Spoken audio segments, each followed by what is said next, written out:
Assalamualaikum warahmatullahi wabarakatuh. Saya Muhammad Zaki Alfahri dari kelas 10 TO3 ingin menjelaskan materi tentang persamaan kuadrat.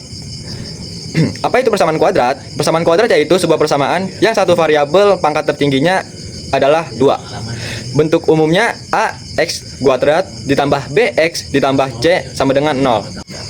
Nah, x ini yang jadi misteri buat kita sementara. A, B, dan C itu angka-angka yang kita udah tahu. Ada aturan masnya, di mana nilai A tidak boleh 0. Karena kalau A-nya 0, suku X kuadratnya hilang. Di persamaan kuadrat ada perangkat penyelesaian. Di perangkat penyelesaian ada memiliki 3 penyelesaian. Yang pertama ada yang namanya faktorisasi. Yaitu contoh soal latihannya ada 5x kuadrat ditambah 13x ditambah 6 sama dengan 0. Triknya di sini adalah kita pecah suku yang di tengah, yang 13x. Kita cari dua angka yang kalau dicari hasilnya sama, kayak 5 dikali 6 yaitu 30. Dan kalau dijumlahin hasilnya 13. Jawabannya 10 dan 3. Jadi 13x kita ubah jadi 10x ditambah 3x. Kalau udah, kita kelompokkan menjadi 5x buka kurung x ditambah 2 ditambah 3 buka kurung x ditambah 2 sama dengan 0. Ada x ditambah 2 yang sama. Nah, itu kita keluarin jadi 5x ditambah 3 dan x ditambah 2 sama dengan 0. Dari sini gampang banget dapat solusinya. X sama dengan min 3 per 5 atau x sama dengan min 2. Yang kedua adalah melengkapkan kuadrat sempurna. Metode ini berguna saat faktorisasi terasa buntu atau susah. Contoh soal cara kerjanya, x2 ditambah 6 x ditambah 5 sama dengan 0. Langkah pertama, angka 5-nya pindahin ke kanan jadi min 5. Kita ambil setengah dari koefisien x, yaitu setengah dari 6 hasilnya 3. Terus 3 kita keluarkan jadi 9. Angka 9 ini kita tambahin ke kedua sisi persamaan. X kuadrat ditambah 6x ditambah 9 sama dengan 4. Dan sisi kiri jadi kuadrat sempurna, yaitu x ditambah 3 kuadrat. Dan sisi kanan jadi 4. Kita dapat dua solusi, x sama dengan min 1 atau x sama dengan min 5. Dan yang terakhir ketiga, rumus kuadratik atau yang lebih dikenal sebagai rumus ABC. Contoh di x2 ditambah 4x min 12 sama dengan 0.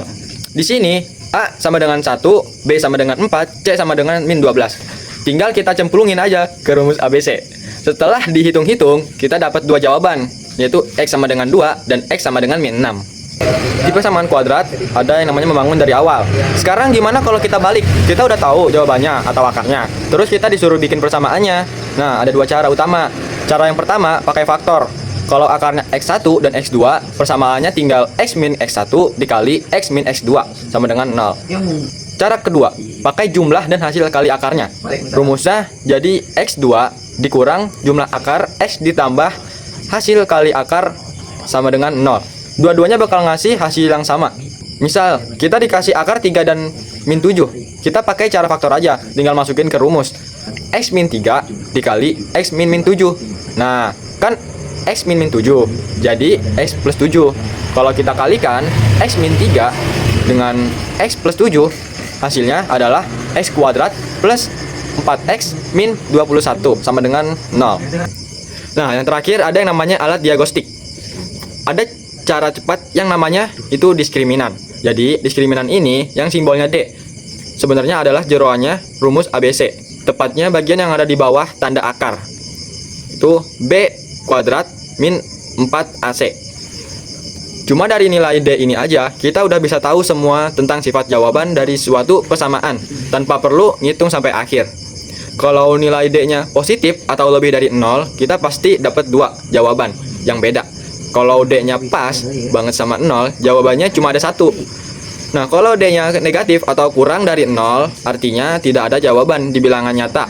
Jawabannya imajiner. Baik, sekian dari saya. Mungkin segini saja yang dapat saya sampaikan tentang materi kali ini. Kurang lebihnya saya mohon maaf karena masih sama-sama belajar. Saya Muhammad Zaki Alfahri. Undur diri. Wassalamualaikum warahmatullahi wabarakatuh.